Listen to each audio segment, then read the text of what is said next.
கருப்பு வெள்ளை கலர் படங்கள்ல தொடர்ந்து நடித்து வந்தார். எம்ஜிஆருக்கு அம்மா, சிவாஜிக்கு அம்மா என்றெல்லாம் ரொம்ப சின்ன வயசுலயே மிக வயதான கேரக்டர்லாம் நடித்து அசத்தி இருப்பார். தமிழ் சினிமாவில் மிகப்பெரிய கதவு திறந்த படம், மிகப்பெரிய பாதையே உருவாக்கி தந்த படம் அப்படிலாம் போற்றப்படுகிற மொத்த திரையுலகையும் தமிழ் உலகையும் வியக்க வைத்தது பாரதி ராஜாவின் 16 வயது நிலை.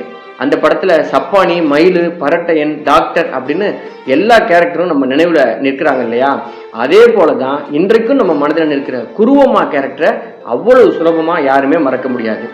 மயிலின் அம்மா குருவம்மா அச்சு அசலான கிராமத்து அம்மா. வந்த வம்படியை விடாம நீயா நானான்னு பார்த்து விடுகிற ரொம்ப ஆவேசமான அம்மாவா பின்னி படல் எடுத்திருப்பாங்க.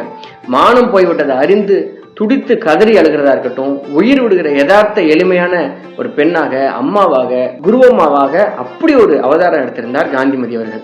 கவுண்டமணிக்கு ஜோடியாக பாரதி ராஜாவின் கிழக்கே போகும் ரயில் படத்துல மிகச்சிறந்த நடிப்பை